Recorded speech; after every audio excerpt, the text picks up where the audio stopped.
My name is Philip Bloom. I'm the curator of the Chinese Garden and director of the Center for East Asian Garden Studies here at the Huntington. And it's my pleasure to welcome everyone to the first talk in our Spring 2022 lecture series. As you can see, our talks this spring are continuing to be held online. We'll have at least 2 more talks this spring, and we plan that they'll be online as well. For more information about the spring series, please do check the Center for East Asian Garden Studies website. So I'm honored this evening that Professor Edward Kamens of Yale University is joining us to deliver our annual Genshitsu-sen lecture. Before I introduce Professor Kamens more properly, my colleague Robert Hori, curator of cultural programs for the Huntington's Botanical Gardens, will offer a few words of introduction and thanks regarding this lectureship. So, Robert. Thank you, Philip. The Genshitsu-sen lecture on Japanese culture was established by an endowment created by Frank and Toshio Mosher in 2018, named in honor of Hoonsai Daisosho Sen Genshitsu, the former Grandmaster Iamoto of the Urasenke School of Tea. This lecture is held annually at the Huntington to increase American awareness and understanding of Japanese culture. Dr. Sen made his first trip to the United States in 1951 to attend the signing of the Treaty of San Francisco, which reestablished peaceful relations between Japan and the US. Since then, he has made countless trips around the world, spreading the message of peace through a bowl of tea. The Huntington is the proud recipient of one of the first tea houses built by Urasenke following the Second World War, and it was rededicated by Dr. Sen in 2015. Dr. Sen was designated a UNESCO Goodwill Ambassador, and in this recognition, he was cited for his commitment to make the most of culture as a bridge between the past, present, and future, between individuals and the peoples of the world. We honor his work through this lecture. Thank you for joining us this evening. Thank you very much, Robert. So despite the resurgence of the pandemic, the Asian gardens at the Huntington are as busy as ever. And rather fortuitously, Professor Kamens' lecture this evening, which will focus on Japanese calligraphy, actually bridges 2 of the main projects that are preoccupying us at the moment. The completion of the Japanese Heritage House project and the opening of part 2 of our exhibition, A Garden of Words, the Calligraphy of Liu Fangyuan. As many of you know, over the past 10 months, we've been working with a team of artisans from Japan to reassemble a 320-year-old timber frame house in a new section of the Japanese garden. The house long served as the center of community life in a village on the island of Shikoku, and it was occupied by the same family who served as the heads of that village for about 12 generations. The house was painstakingly restored in Japan before being disassembled and shipped to the Huntington, where it will become the focus of a variety of exciting new educational programs. And the house should open this fall, and in the coming years, we intend to develop a collection of Japanese art and craft objects, as well as gallery spaces, to more fully illuminate the house and its social and cultural contexts. One of the art forms that we intend to showcase is calligraphy, arguably the most venerated art in East Asia. The contemporary practice of calligraphy is the focus of an exhibition in our Chinese garden, whose second part will open in 9 days on Saturday, the 29th. A Garden of Words, the Calligraphy of Liu Fangyuan, includes the work of many of the artists who wrote the name placards and couplets that adorn the Chinese garden. And in the exhibition, we use those inscriptions to offer an introduction to the art of calligraphy, including its content, its materials, and its major script types and styles. So tonight's lecture will explore the Japanese art of calligraphy, and specifically albums assembled from fragments of calligraphy. Such albums are known as Tekagami. These albums functioned actually a little bit like our exhibition. They could function as surveys of calligraphic style and history, although they were in portable form. And they were assembled during the very period when our Japanese Heritage House was first constructed and occupied. We're honored that our guide to these intriguing works this evening will be Professor Edward Kamens, the Sumitomo Professor of Japanese Studies at Yale University. Professor Kamens has taught at Yale since 1986, and he received both his BA and his PhD there as well. His research focuses on poetry and prose of the Nara, Heian, and Kamakura periods, but as we'll see this evening, he's been delving deeply into later periods as well. He's the author or editor of a whopping 6 books, by my count, including Utamakura, Allusion and Intertextuality in Traditional Japanese Poetry, the Buddhist Poetry of the Great Kamo Priestess, Daisain Senshi and Hoshin Wakashu, and most recently, Waka and Things, Waka as Things, published by Yale University Press in autumn 2017. Professor Kamens' lecture this evening, Reading Fragmentary Traces of the Writer's Hand, Tekagami, draws on his work with the Tekagami Jo project. This interdisciplinary project aims to produce a complete interactive digital edition of a 17th century calligraphic sampler in Yale's Beinecke Rare Book and Manuscript Library. He's been working with an international team of scholars, curators, conservators, and material scientists. And last year, he organized a series of online events through the Getty that showcased some of their research. I'm delighted that he'll be here this evening to share some of this important work with us. At any time during the lecture, please feel free to enter your questions into the Q&A box that appears either at the bottom or top of your screen, depending on your device. And I'll post them to Professor Kamens at the end of his talk. So please join me in welcoming Professor Edward Kamens. Thank you, everyone. I am honored to be presenting the Sen Genshitsu lecture. I thank the Mosers for creating this opportunity for me and other scholars. And I want to thank Philip Bloom and Robert Horry, who you've just seen on screen, and Michelle Bailey, also at the Huntington, who has facilitated my appearance here this evening. Let me get right started on the talk. This is one of the finest examples in the West of the large albums of old calligraphy fragments known as Tekagami, Mirror of Hands. So wrote Yoshiaki Shimizu and John M. Rosenfield as co-authors of a 1984 exhibition catalog entitled Masters of Japanese Calligraphy, in an entry introducing the album known as the Tekagami Jo, then as now held in the Beinecke Rare Book and Manuscript Library of Yale University.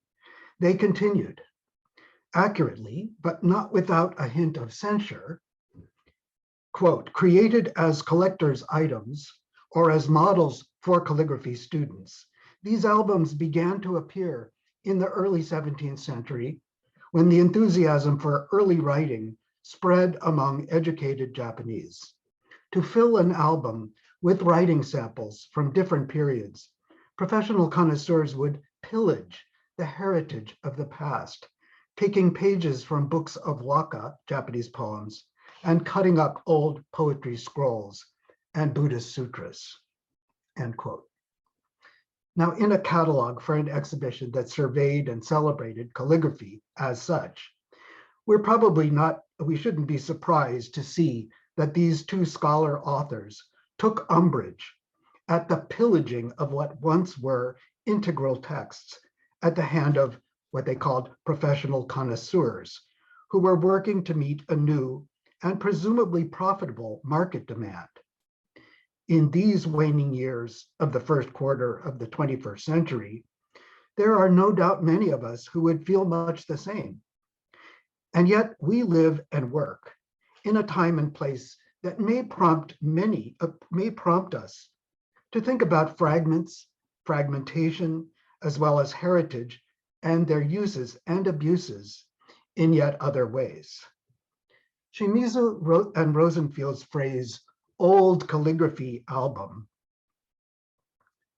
old calligraphy fragments quite literally renders the Japanese term for the corpus of materials from which the content of Tekagami was called, kohitsugire, that is old, ko, ink brush writings, hitsu, which means fude, brush, that have been cut up, kire.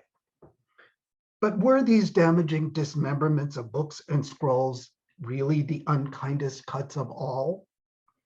Were they in some cases also or otherwise acts of preservation rather than desecration? In destroying or perhaps in sustaining previously initiated and ongoing processes of deconstruction and dispersal, the makers and providers of Tekagami were also constructing something new out of what already were vestiges of the past, or at least they were stabilizing the condition of some of those already scattered and thereby destabilized materials.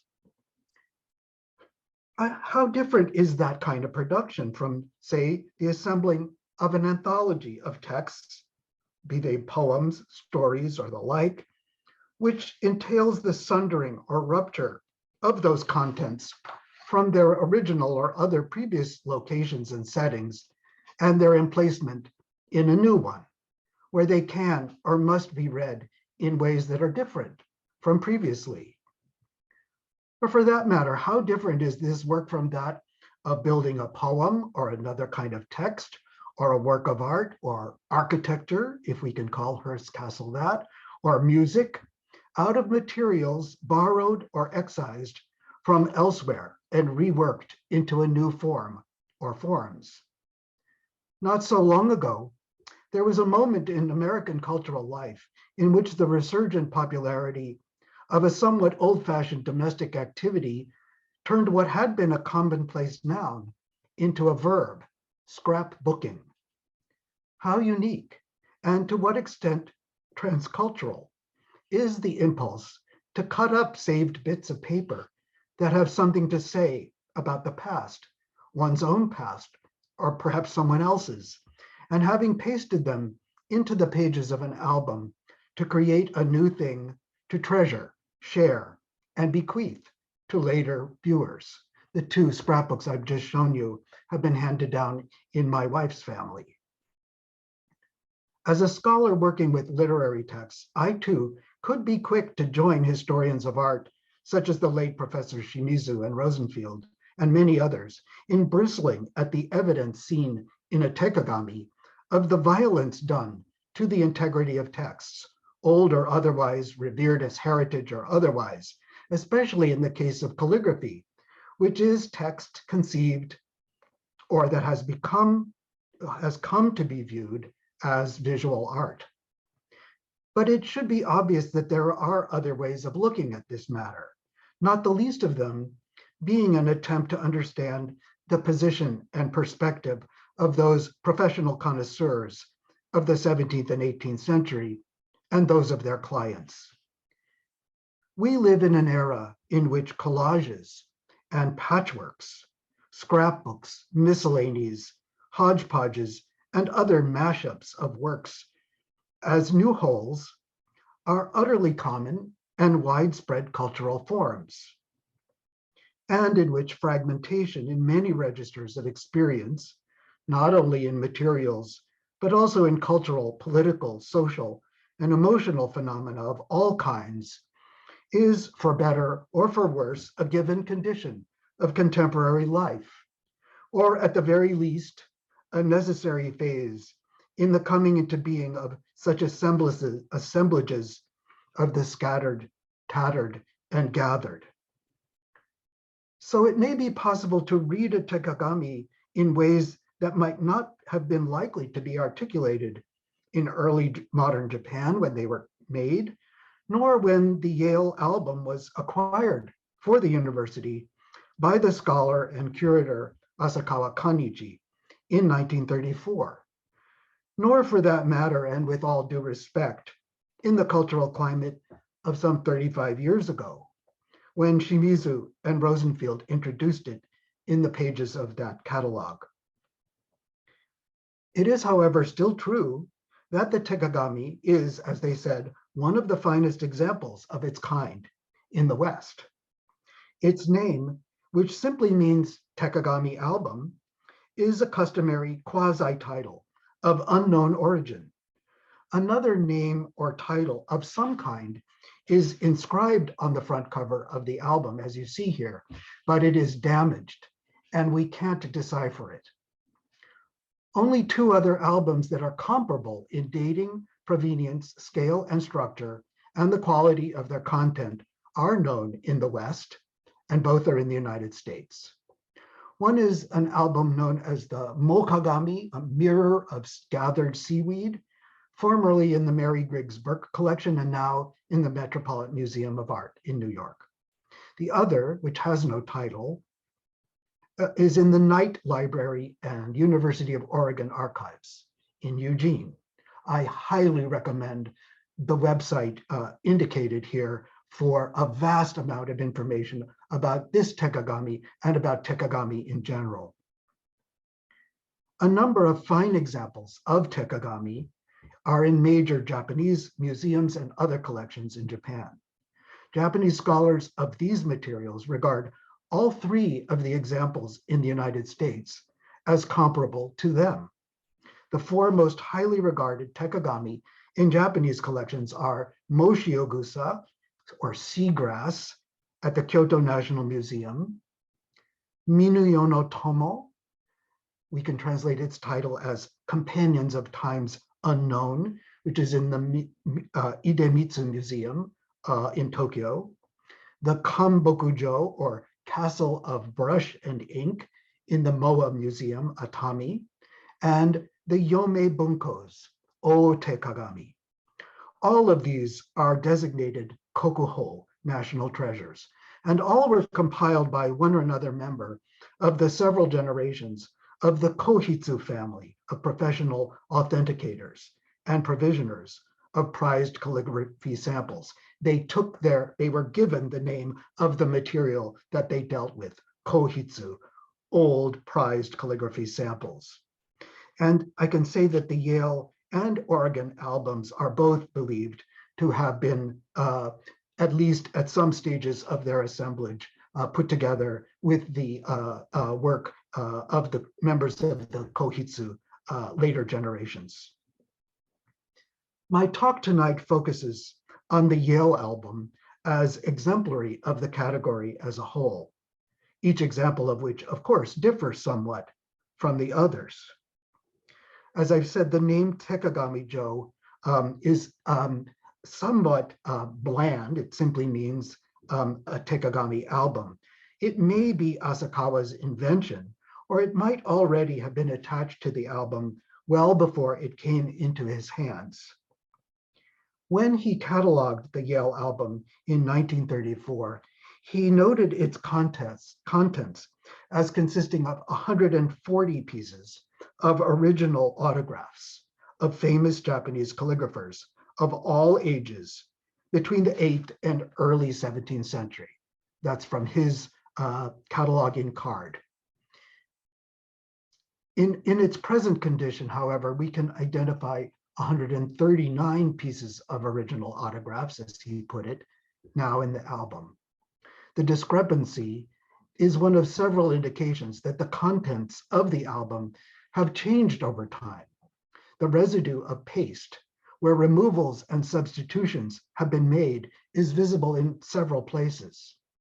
This fluidity is also a characteristic of most other examples of the genre and is evident in them from similar visual traces of acts of alteration. Asakawa was correct in using the term autograph in its traditional sense in his catalog entry, when he described the contents as texts inscribed by a name or nameable individual's hand, rather than, as more commonly understood, an inscription of a writer's own name or signature. On the other hand, the qualifier original is something of a problem, since in most cases, the samples included in even the finest of these albums are authenticated copies of writings in the hand of the persons named as writers. These all-important names of the represented calligraphers, not the expert copiers, of course, do appear in the Tekagami-jo as they do in most, although not all examples of the genre, in these cartouche-like labels called kiwame fuda. They're attached in most cases to the album leaves at the upper right of each sample. And often that they include the first few words or characters of the inscribed text, as this example shows. These cartouche-like labels also carry the seal of one or another of the professional authenticators whose verification of their provenance preceded their inclusion in the album. All of these materials are affixed to accordion-bound boards. Analysis of the boards in the Yale album is not yet definitive, but it appears that they are of late 19th or early 20th century manufacture. This suggests that the album was prepared and perhaps updated so that it could be presented in optimal condition at around that time that it became available for Asakawa's examination and acquisition in 1934. Although the Tekagami-jo contains more calligraphy samples than some smaller samples, but fewer than others, compared, for example, to 298 in the Metropolitan's Mokagami and 319 in the Oregon album, it does share the basic internal organization of contents common throughout the genre, as I'm showing you on the right. That is, they have, of course, the accordion style structure that you can see on the left. In order to, the samples are pasted on both sides of each board. And so you have to turn the entire volume over in one direction or another in order to see all of the contents. And the other, of course, most salient feature is this grouping and sequencing of the samples according to the well-established hierarchical pattern that begins with royal sovereigns and consorts and continues with other categories of persons of note for various cultural accomplishments, not only calligraphy. The Yale album also shares with other outstanding examples such distinguishing features as the fine, if quite worn, quality of its cloth covers and the decorated metal protectors that are affixed to the corners of those covers, as well as the affixation of landscape paintings on the inner surface of the album's front and back covers. You can see that these are slightly damaged, but these in the Tekagami-jo bear the signature of the court painter Kano Masunobu, whose dates 1624 to 1694 help us date, along with the names of the authenticators, to its we can date its assemblage to around the year 1690. The presence of all these features and others is an indication that the patron for whom the album was assembled round about then was likely to have been a person of considerable wealth. My ideas about the Yale album stem from several years of engagement in its study with an international team of scholars on the Tekagami-jo project. It is a prime site for interrogating the recycling and reuse of materials that have been and are of significance in the broad sphere of Japanese art, literature, and culture. At the same time, I find myself reading this book in the present moment, aided to a great extent by digital access, from a perspective that accepts fragments, the fragmented, and processes of fragmentation as materials, conditions, and acts that are significant in and of themselves, and that can, in many instances, precede and enable subsequent processes of creative reintegration, or as we often, perhaps too readily claim, the so-called creation of new meaning. What does a Tekagami mean then? I pursue this question both within and from outside what one might call the Japanese or East Asian context, because otherwise such new meaning might run the risk of cultural irrelevance, but could also fail to find its way into the registers of the new. Our museums, libraries, and collections, the Huntington among them, of course, are full of artifacts of our many heritages that are both familiar and far less so, some of which are unique, others exemplary of their kind, some thoroughly or even excessively studied, others less so, if at all, for hosts of reasons that have a lot to do with how we direct our attention to them as elements of heritage. So what can this particular artifact say to us? Or what might one venture to say of and for it? I draw upon the voices of several others in addressing that question. One of those voices comes from a time and place far from early modern Japan. Quote, fragmentism searches for integration of a past with a totality, transforms by multiple readings in an object non-terminate and unlimited, traversing time and space. The Argentine conceptual artist Marie Orensons offered this manifesto in the form of a trilingual poster or broadside in 1978. In it, a grainy photograph hovers above the three successive renderings of her definition, which is printed in a florid, italic, serif-heavy font that to my eye contrasts markedly with the bleak, gnomic photo element. The image within that image appears to be a scrap of paper lying in the palm of a hand, perhaps the artist's. On the scrap, one can just make out a few straight lines, pinholes, or dots of ink, and the partial form of a figure mounted on a bicycle that almost but does not quite come into focus at the bottom right. This is presumably a fragment, though we cannot be sure of what it was as a whole, or if it was once a whole. The artist's choice of Spanish, English, and French for her manifesto suggests their assumed status as a triumvirate of linguae francae in the settings in which her work was most likely to be seen. You can see that she signed and dated the work in Paris.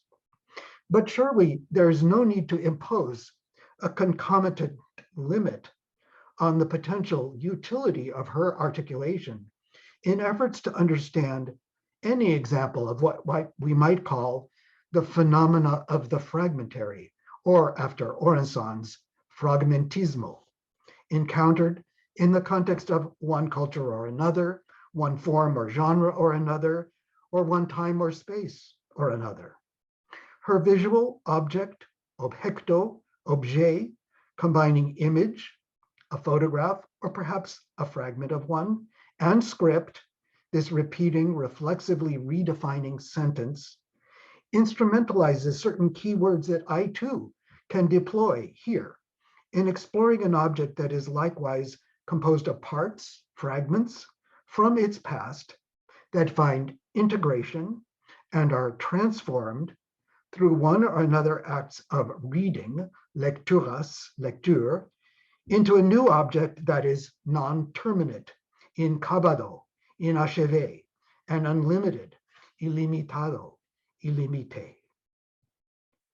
The greater part of the space or surface of Orensons' object is occupied where it's not blank by text, that is, three versions of the same script. But depending on how the viewer looks or reads, it too ceases to be text as such in the whole object's becoming. Or rather, it transforms into another kind of text, another kind of thing, cosa, than it would otherwise be, were the elements of image and text not both present and speaking to one another and to us as viewers, as they do. The same is true for the integrated totality or thing that is the sum of its parts, that is the Tekagami Jo specifically, as well as other albums of its kind.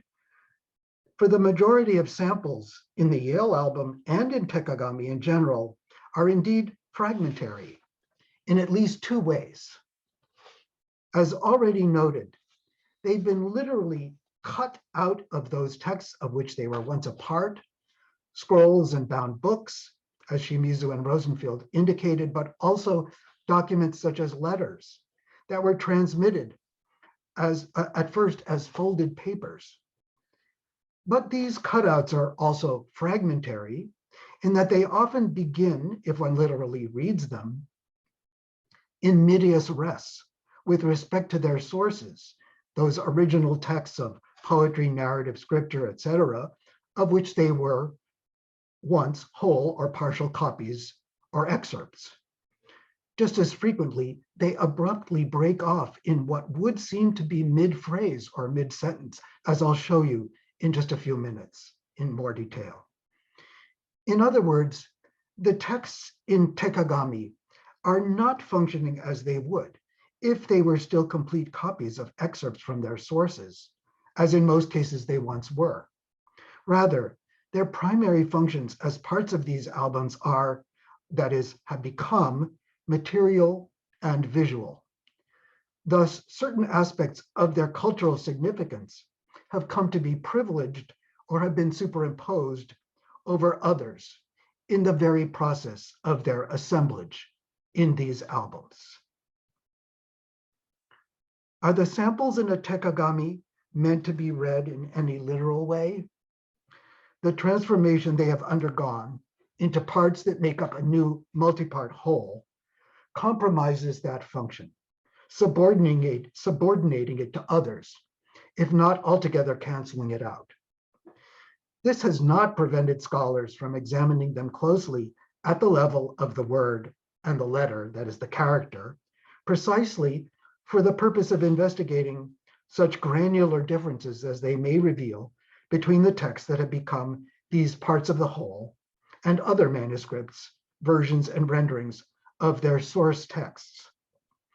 Few of the samples in the Tekagami Jo are one-off renderings of their texts.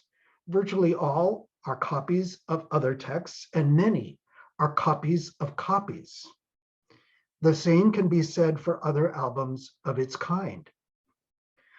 Until recently, most of the work done in Tekagami studies by Japanese scholars, other than those with an interest in calligraphy as such, has been conducted by literary and book historians with the goal of adding detail and data to the ever-expanding, though theoretically finite, horizon of extant versions of texts, especially of poetry.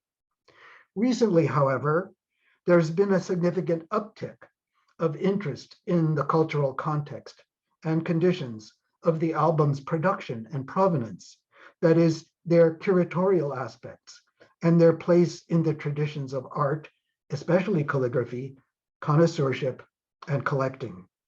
This trend has, in turn, elicited questions about how we should approach the study of a single Tekagami album as a coherent entity unto itself.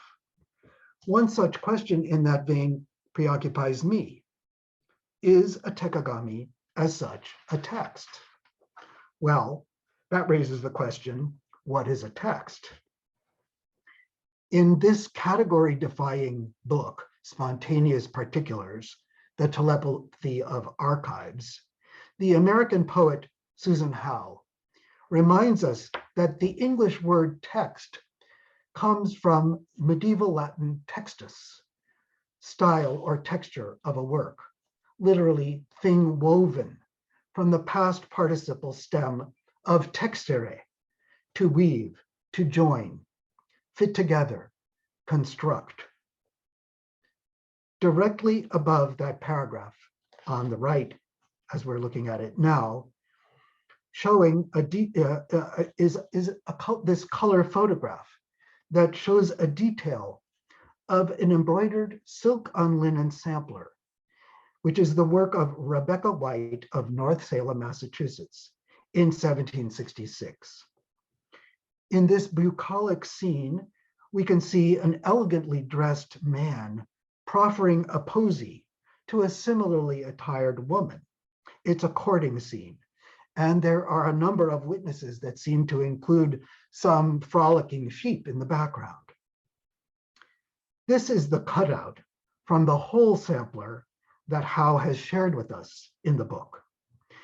If we search for an image of the sampler in its entirety, not hard to find, we learn that it is but the lower register of that entire design, or about a third of it in full.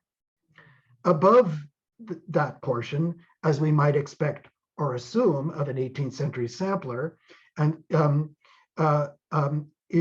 surrounded by floral details throughout the design, is an embroidered alphabet, or rather 2.5 renderings of the English alphabet. The third of them breaks off abruptly after the letter G. And then under additional abstract floral forms separating the sections, we see the inscription of the maker's name. We read Rebecca White wrought this, and the date. To my eye, this page in Howe's book, like quite a few others in it, looks rather like Orensan's manifesto poster, with its deliberate but not articulated juxtaposition of image and text. The second half of Howe's more recent book, Concordance, goes further. It is composed entirely of images devised from scraps of texts, culled from here and there, juxtaposed often at angles and overlapping with one another, but occupying only a fraction of each page, onto which prior to mass printing, she attached them with tape. Is this a poem? Is it a text? It presents itself, or Howe presents it to us, in a manner that, if nothing else, defies conventional reading, but demands, or at least invites, some other kind of seeing, perceiving, witnessing. Howe's syntax or syntaxes are her own, just as are her choices of what to show, how to arrange what is shown, and how, in making a new thing out of selected parts of others, to say and share something about those parts, about their selection, about their process of coming together. She thus allows them to speak for themselves, to one another, and to the viewer or reader, and perhaps to speak for herself as well, though silently, and not in anything that is much like most speech or writing. Howe's Concordance is a kind of Tekagami, of and in print, its parts sewn together with invisible threads that are just as out of sight and out of hearing as the thoughts thought and sensations sensed when she first saw them and later stitched them together.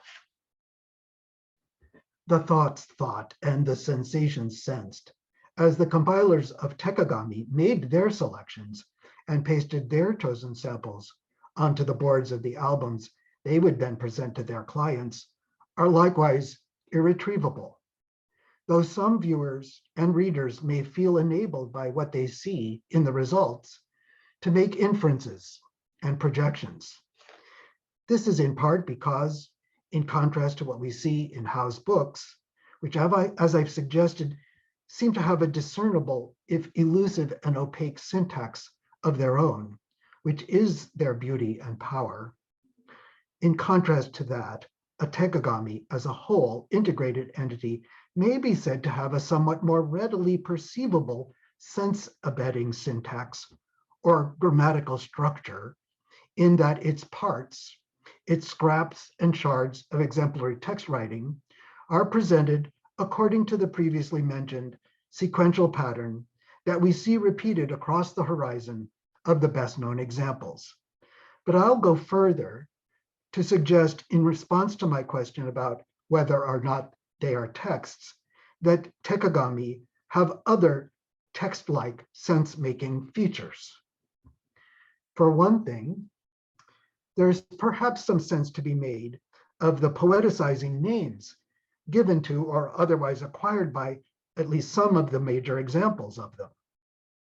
The titles of the Tokyo National Museum's Moshi Ogusa, seagrass, and the Metropolitan's Mokagami, mirror of gathered seaweed, both derive from the trope associating flowing calligraphic script and brush and ink writing in general with drifting seaweed, mo, and the related figuration of written texts, especially of poems, as seagrass that has been raked and gathered at a water's edge.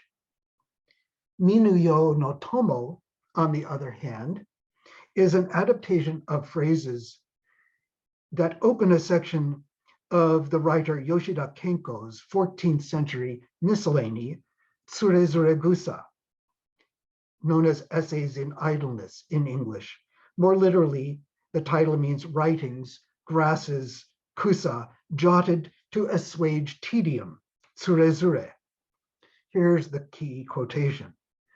Nothing gives more comforting pleasure than when one sits alone in the light of a lamp and by opening a book makes fellows of people of times that you yourself did not experience. That is, people in the unseen past. Minu yo no hito o tomo to suru.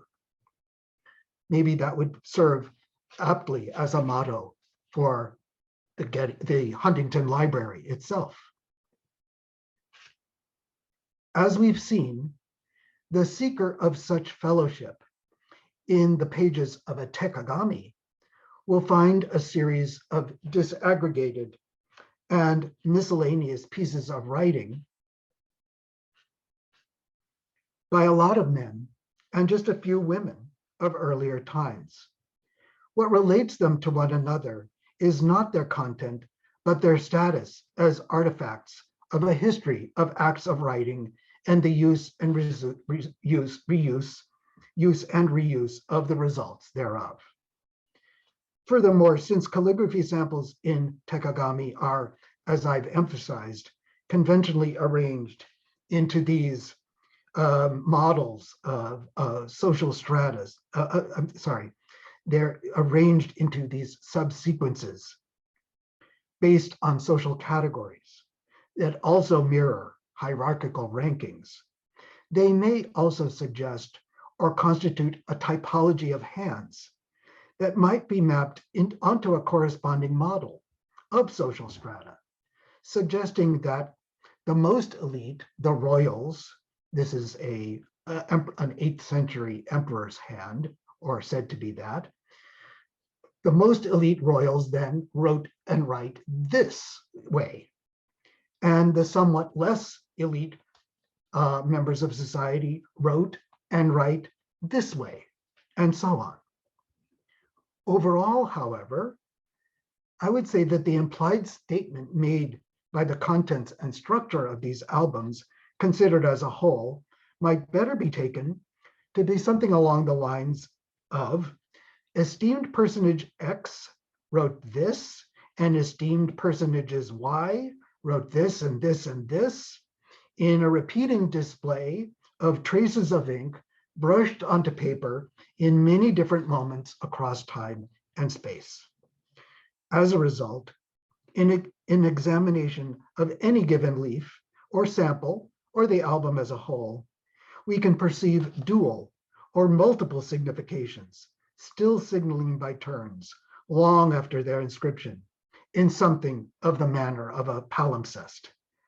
The conventionally coherent textness of texts in a Tekagami may be to some extent compromised, but ultimately is not entirely effaced, whether the text in a given sample is intact or fragmentary, and even in this setting, its foremost and most readily apparent function is as an artifact of the work of a writing hand, te, mirrored but refracted in the manner and context in which it is presently seen.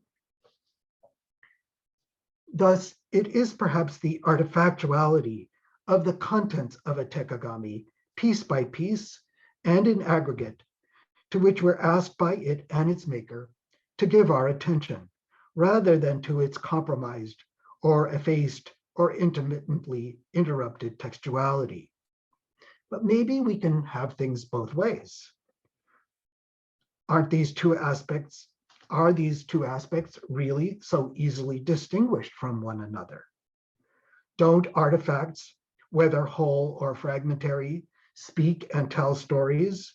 And aren't they abetted in doing so by the ways in which they are arranged, sequenced, displayed, or packaged, for example, in the gallery of a museum?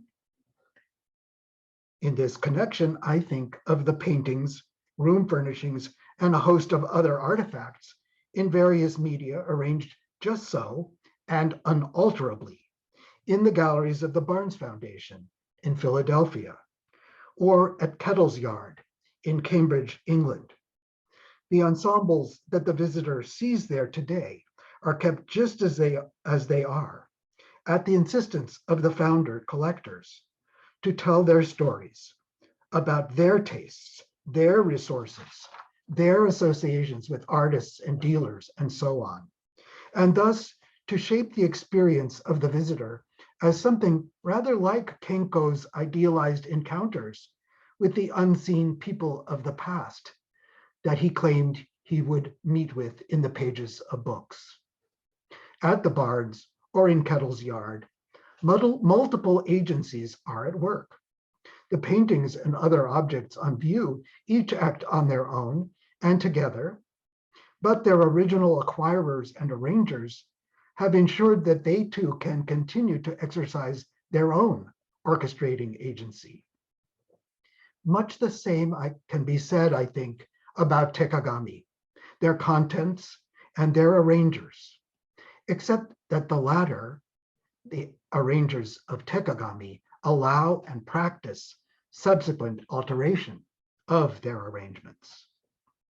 Across East Asia, the agency of the autograph itself has retained an especially productive and even reproductive vitality.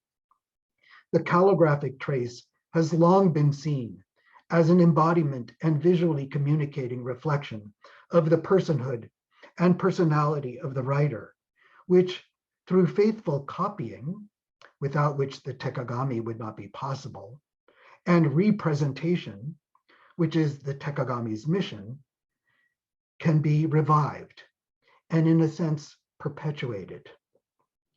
The writing displayed in such an album and the album itself is a reflection or refraction in that it has been repurposed and thus redirected as light can be refracted through a lens. And if well cared for, it will not fade, as does an image in a mirror when the mirrored entity moves away from its reflecting field. If well cared for, appropriately curated, it will continue to display itself as the preserved trace or copied trace of someone's moving hand and the brush that hand held. And if, as I have suggested, what those words in those sentences or verses that the ink on those brushes formed and what the resulting texts said have ceased to be what is primarily being said in and by it, the new thing that is the album nevertheless does say, in its own way, here is writing, fine writing. See here how writing has been done by these men and women of our past. Look into this mirror and learn from what you see. Well, as it happens, Yoshida Kenko in Tsurezuregusa also had something quite telling to say about mirrors. For argumentative purposes, he ventured an account of their operations in the course of a disquisition on void spaces and how they may come to be occupied with matter. He wrote, when the owner of a house is present, unauthorized persons will not enter it at will. A house that has no owner may be entered at will by any vagrant who may come along and do mischief. Foxes and owls and such, undeterred by human presence, will blithely take up residence. And I'm told that even such despicable creatures as tree spirits may be seen haunting the place. Likewise, since there is neither color nor form within a mirror, the images of all manner of things enter and are reflected there. If there were color and form in a mirror, it would not reflect colors and forms in that way. A void is good at allowing things to enter, and so forth. Well, despite its inevitable naivete with respect to optical physics, not to mention cognitive science, I find Kenko's description of the space and the work of the mirror oddly suggestive of why and how a Tekagami is, in some sense, a mirror.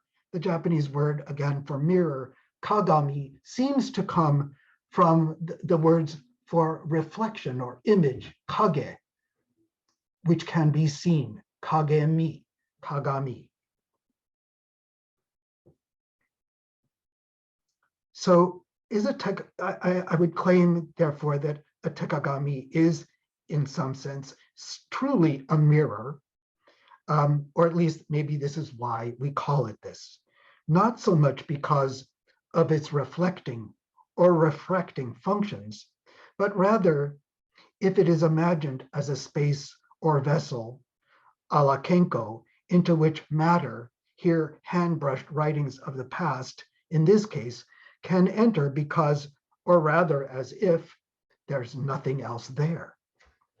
The compiler sets out to present a systematically ordered display of prized materials. He begins with the tabula rasa of his accordion-style bound book.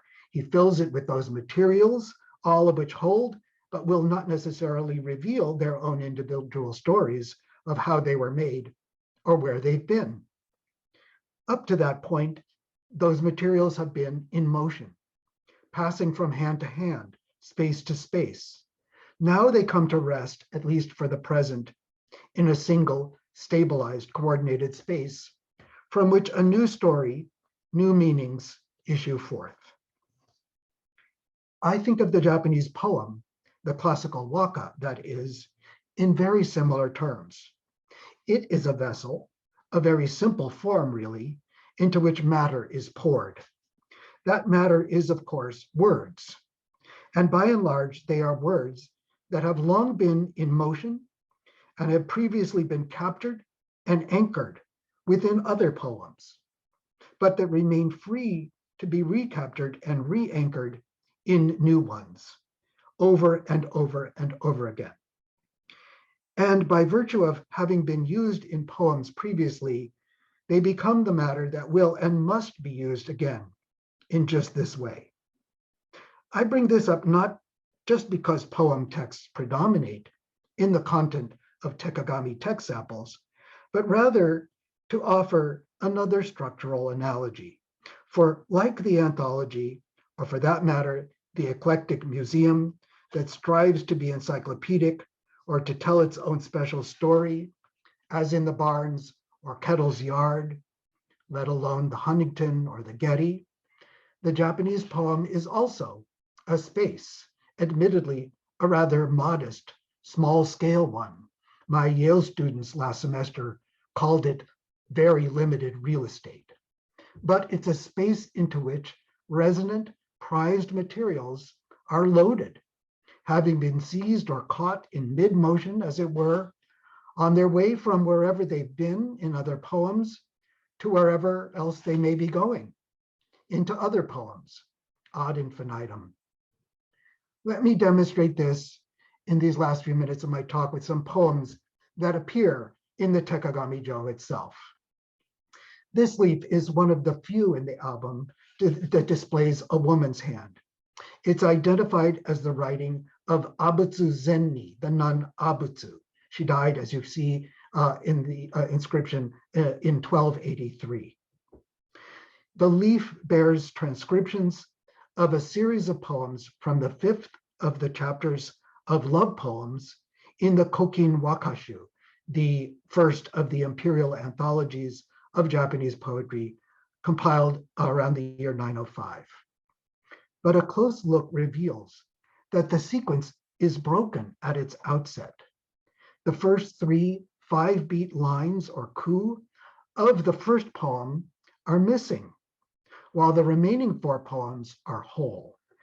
Thus, the words in those first parts, the first upper half of the poem, Watatsumi no wagami kosu nami tachikairi, have been lopped off from the rest of the poem, Ama no sumu cho uramitsuru kana.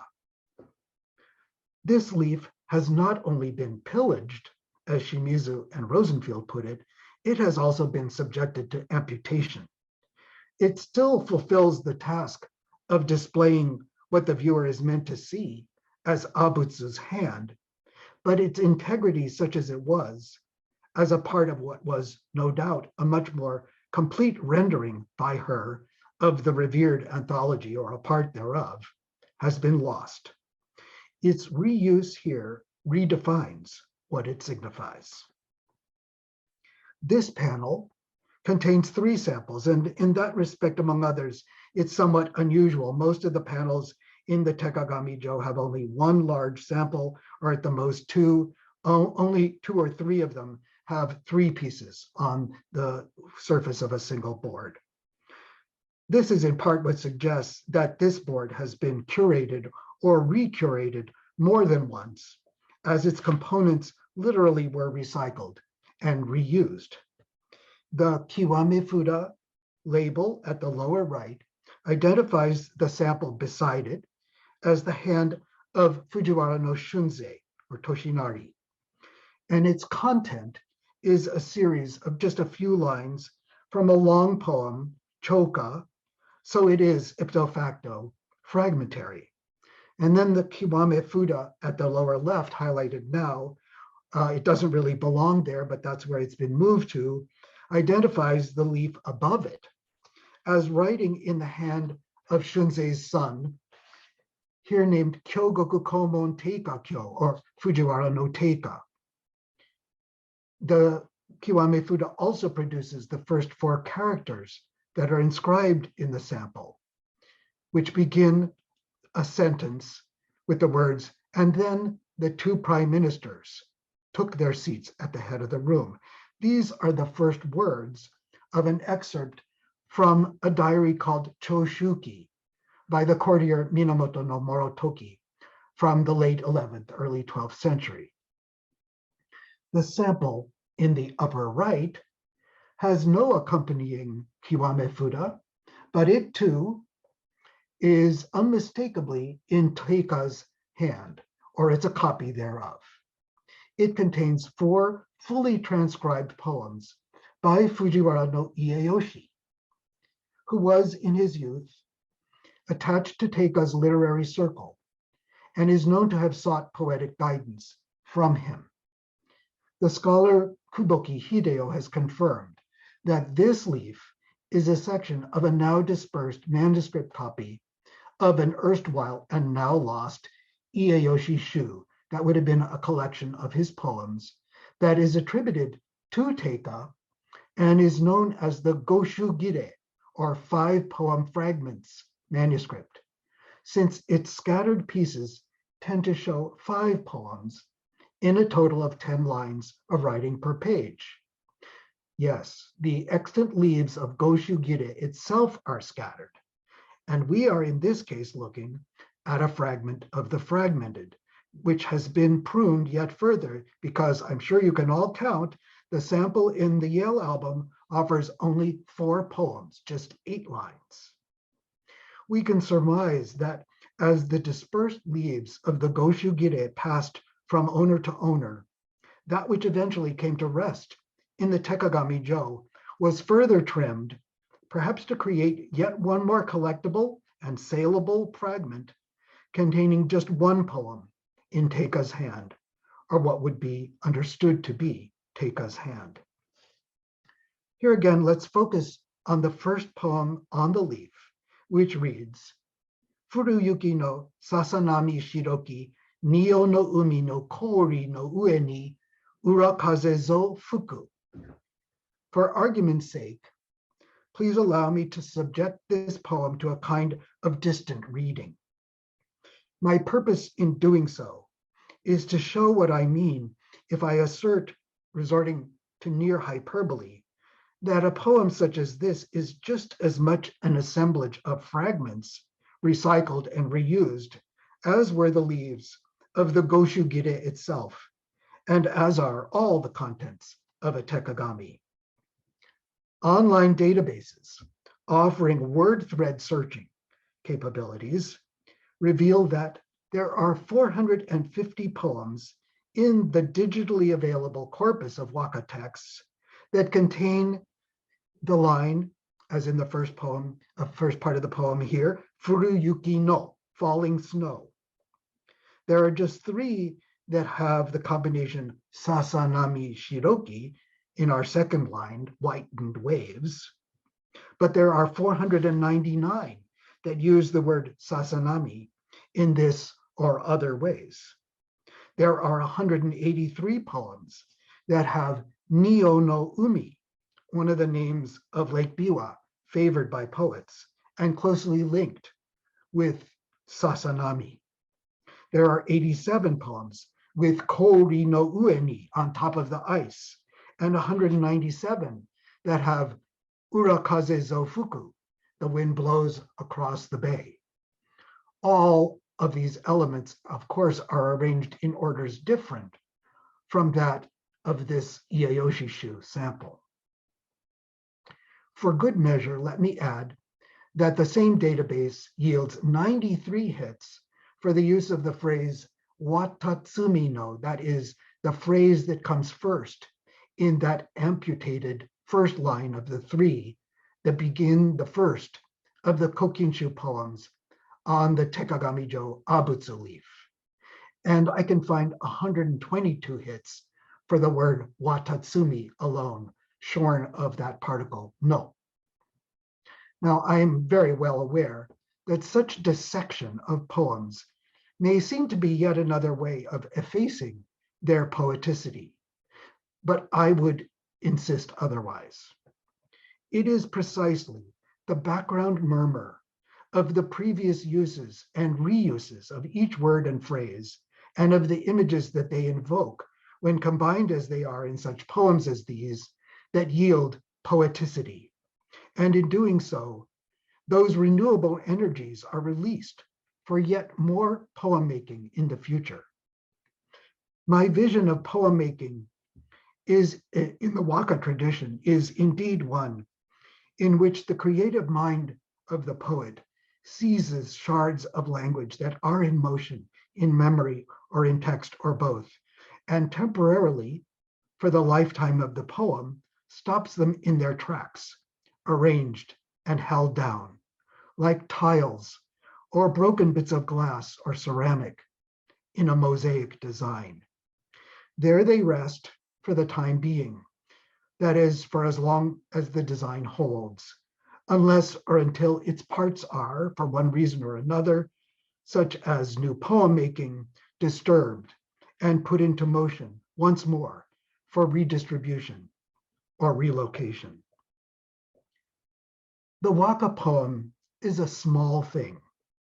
The world of stuff out of which it can be made, though unlimited, is huge, and it crowds the mind and memory of the poet with swarms of matter, awaiting new and repeated use. Quantum mechanics and experiments with particles have taught us that the world is a continuous, restless swarming of things, a continuous coming to light and disappearance of ephemeral entities, a set of vibrations, as in the switched-on hippie world of the 1960s, a world of happenings, not of things. So writes the generous explicator of science, Carlo Rovelli, in one of his 7 brief lessons on physics. By these lights, perhaps a waka poem or a calligraphy album that contains leaves on which poems and other texts are written, whether intact or in a fragmented condition, like that of the manuscripts that had been pillaged to create it, is not just a sum of fragmented things, but a happening, a gathering of the once and future scattered, a momentary coming to rest of swarms of shards of matter brought together in a space in which, and displayed in a manner in which, for neither the first nor the last time, we are invited to ponder why and how we make and unmake things, and what their lives and afterlives can and will be. Thank you very much. Thank you very much, Professor Kamens, for your expansive lecture on Tekagami. I think you've taken us to very different places from what we probably imagined when we first heard that this talk would be about calligraphy albums. So again, if you have questions for Professor Kamens, please enter them into the Q&A box and I will pose them to Professor Kamens. To get things started, though, I thought I would pose a couple of very simple questions of my own.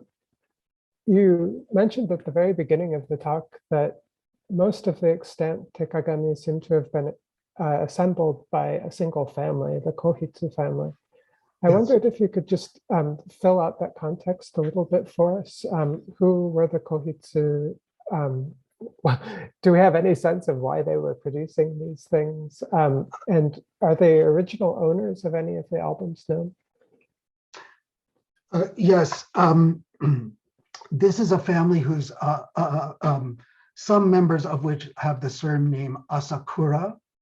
And we know that late in the 16th century, they were providing service to major, very high-ranking collectors of manuscripts and calligraphy, including members of the shogun's family.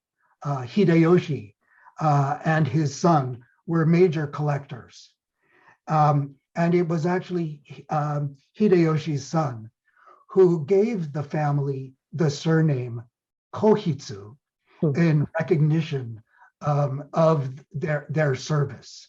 So they had acquired expertise in identifying hands and began the practice of using their family seal to indicate that, yes, this is a verifiable copy, for example, of the writing of the Emperor Shomu from the 8th century, or of Fujiwara no Shunzei or Teika from the 12th or 13th century. And they, the later generations of the family kept this surname as they continued in this profession right through the 19th and into the 20th century.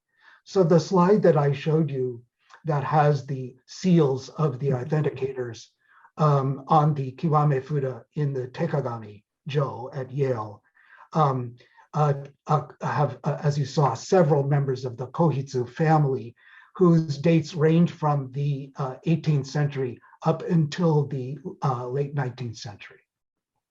And this is part of how we know also that the album as we have it must have come together over time as different collectors and I guess we'll call them dealers, handlers of these materials were assembling them and reassembling them and redistributing them. Great. Did the Tekagami ever include colophons or inscriptions by the people who owned or interacted with them? Not that I know of, not that I have seen. In place of those, what we have are the seals of those who through whose hands they would have passed. I see. Did anyone write either prose or poetry in response to Tekagami? I have not seen it.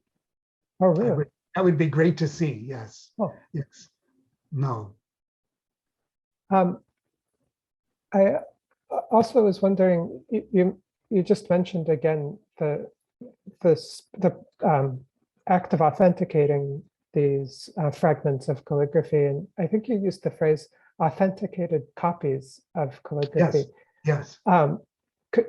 By copy, Yes. do you truly mean that they are Right. not autograph inscriptions, but are instead copies after Right. autograph? This is a very tricky Right. thing to wrap one's mind around, right?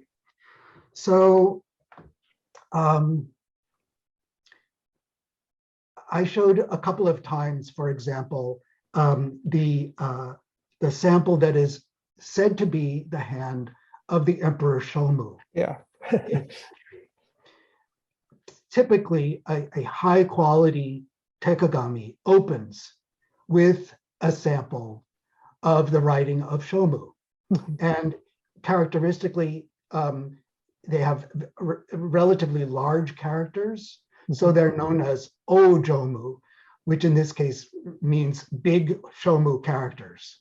And a single one of those samples is itself more valuable if it were to be circulated on the market today than many lesser example of a whole Tekagami album. So it is impossible that the number of pages attributed to one particular sutra that Shomu supposedly copied in that style could have survived in the number that are of which its leaves are in circulation. Yeah. So during the time that these albums came and calligraphy samples came to be in demand for assemblage into these albums or for mounting on hanging scrolls, for the tokonoma, the alcoves in a tea ceremony room, we know that there developed also an industry of highly skilled copiers who could truly mimic and reproduce the hand, and often the very eccentric hand of someone like Fujiwara no Teika. It's an eccentric hand that is also relatively, I gather, so easy to copy or mimic that the world is full of fake copies of, right? So there is a difference between authentic copies, a copy made by a schooled professional copyist, and what we would think of as something close to a forger. But it's a very wavy line that, as I say, is difficult for us to wrap our minds around, I think. So by and large, Tekagami consist of what we have to think of as models of hands. And this in turn, I think, goes with the idea of what a mirror displays. It is not a perfect image. It is a modified image, modified by the quality of the mirror, modified by the quality, perhaps, of the copyist. I hate to belabor the point. I'm trained as an art historian, so I really care about the material qualities of things. But I'm very curious about the copying process. Are you or material scientists able to tell from these from the extant inscriptions how the copies were actually produced? Were they done using outlines and then filling in? Were they done? To the extent of my knowledge, I'm not aware that any outlines were ever used. That this is the actual act of putting brush into ink and brush onto paper or whatever the surface was reenacted. Yeah. Material science has not yet found a way, but I gather that we're very close thanks to technologists in Japan. We're close to being able to take molecule-sized samples of ink to date it. We're not quite there yet. I also had a question about the fragmentation of the texts themselves. with Chinese calligraphy and Chinese poetry, for example, like with couplets in our garden, a single line from a poem can be enough to evoke the entirety of the poem. And Yes. I'm curious whether in these Tekagami, are many of the sources of the fragments immediately recognizable to an educated reader despite their fragmentation? Yes, they are, and many are not. Oh, So yes. So I spent the better part of one summer working through all those of our 139 samples that I, with my somewhat limited training and ability to read traditional calligraphy, that I could identify. Most of the poems, certainly, that appear as in samples in the Yale Tekagami, can be located in the known corpus of Japanese poetry. Others, there are a few, there are 2 or 3 passages from the Tale of Genji, for example, and they appear again in medias res. That is, they can begin in what we would think of as the middle of a sentence and break off within another, with maybe 12 lines of text in between. If you sit down and really read them, which, as I tried to explain in my talk, is from certain points of view goes against the grain of what the Tekagami's function may be, but I like to have it both ways. You can read it in that sense. Yes, a trained reader, many good trained readers of calligraphy are, of course, also calligraphers, but many others are essentially epigraphers. They simply know how to read this style of calligraphy. And I hope the viewers were able to get a sense from the variety of images that I showed that there's a great variety of styles of calligraphy, which is, of course, the point of the albums. As you said earlier in your introduction, they do represent a kind of history of the styles of calligraphy, of the practice of writing. And so the analogy to something like the historical or encyclopedic museum, I think I like to stress that I think that is really very apt. Great. In a somewhat similar vein, there's a question about whether you might be able to talk a little bit more about the types of kana that are used in these writings, and Yes. whether they reflect the same or similar type of practice that would be required to write kanji in a masterful way. So this particular questioner says she's more familiar with the standards that would be used to judge Chinese characters, but knows little about how to evaluate hiragana. Could you perhaps use a few images of hiragana from your talk to talk about that kind of style? If it's all right, I'll share my screen again. Great, and thank you. Try to show some examples. Certainly.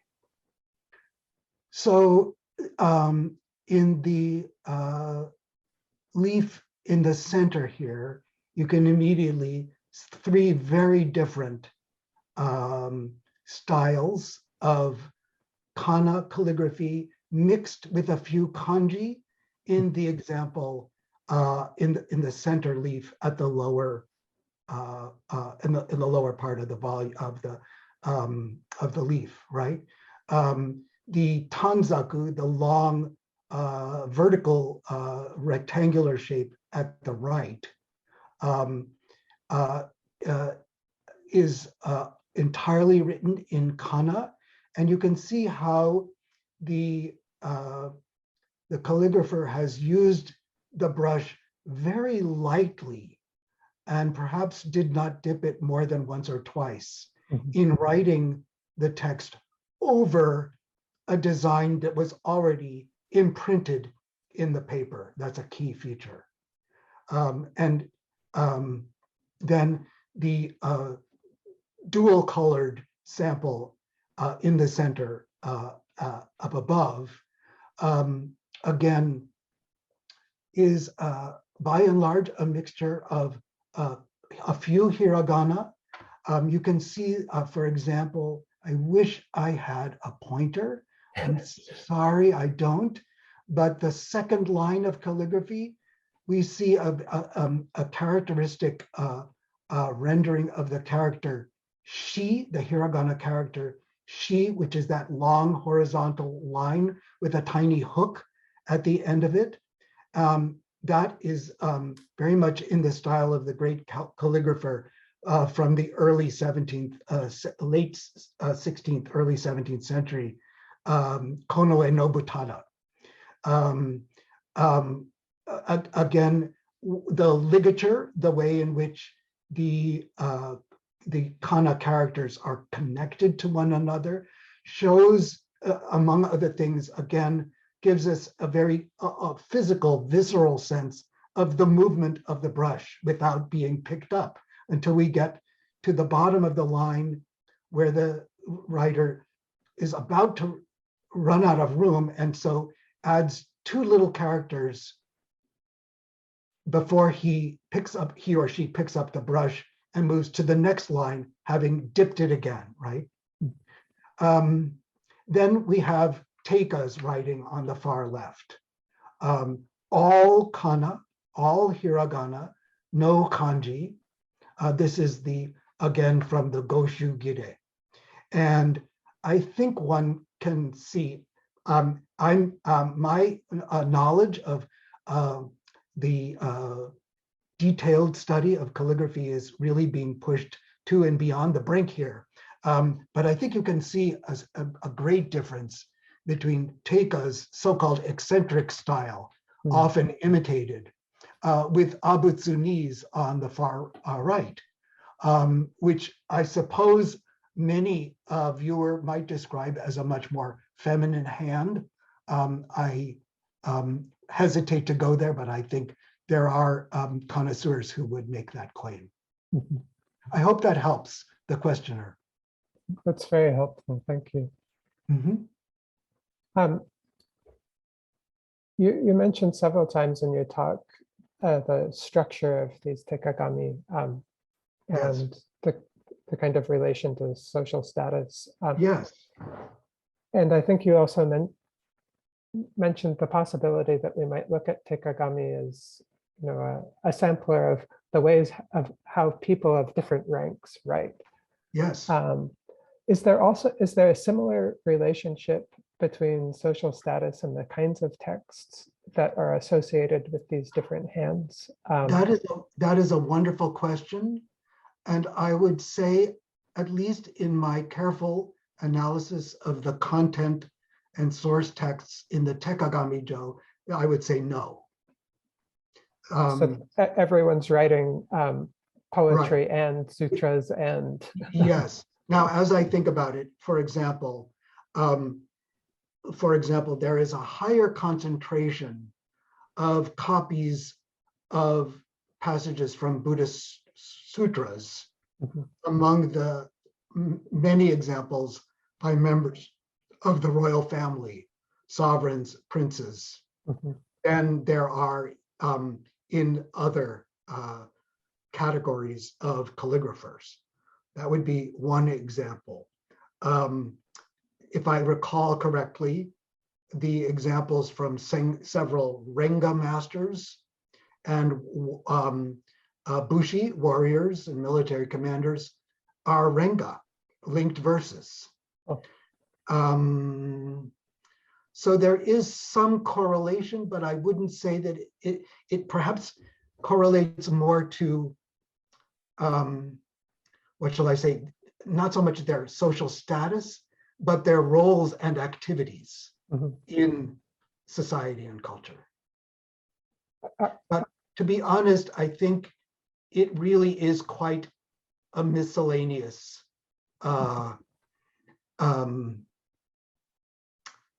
assemblage. And of course, we need to remember that to a certain extent, the relationship between calligrapher and content is somewhat accidental in Yes. the sense when we survey the content of the album, because the assembler, the person putting the album together, his primary interest was to find the best possible or most typical example of the hand of that notable person to fill out the survey. Maybe just one final question. Yes. Are, besides sutras, which are written in classical Chinese, Sinitic yes. language, Yes. are there also examples of Sinitic prose or poetry? Yes, there are. And yes, are they fragmented in similar ways? They tend not to be. They oh, tend really? not to be. Right. They tend to be more complete. I wish I had prepared a good example for you. I'm afraid I don't have a good example for you, Philip. Oh, but no yes, there are a number of quotations from historical narratives, dynastic histories, and Confucian philosophical texts. Yes. But not kanji, not poetry. Yes, there are some as well. Yes, there are. Oh. And they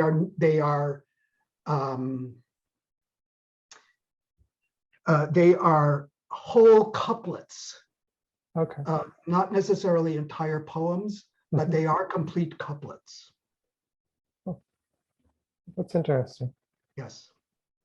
The Wakan Roeishu, which is an anthology of parts of Chinese poems written by Chinese poets, parts of Chinese poems written in Chinese by Japanese poets, and whole Japanese poems cataloged, classified by their topics, is a major source for calligraphy practice in all periods. That collection dates from the early 11th century. And there are several leaves in the Tekagami-jo and in many Tekagami that contain selections from the Wakan Roeishu. And there you would find whole couplets or series of couplets from those groupings in the Wakan Roeishu. Fascinating. Yes. Well, thank you so much for your expansive lecture and generous responses to our questions. I'm very grateful that you joined us this evening. And thank you to everyone for listening. Our next talk will be on Thursday, February 17th, again at 7:30 p.m. Dr. Nicholas Menzies, actually Nicholas Mingus, excuse me, who's a research fellow here at the Huntington, will be discussing his new book entitled Ordering the Myriad Things, which is an examination of the advent of modern botany in China between the mid-19th and early 20th centuries. So I very much hope you'll be able to join us again. And please join me in thanking Professor Kamens for his... Thanks to everyone for their attention. Thank you so much. Thank you for the opportunity. Good night. Right.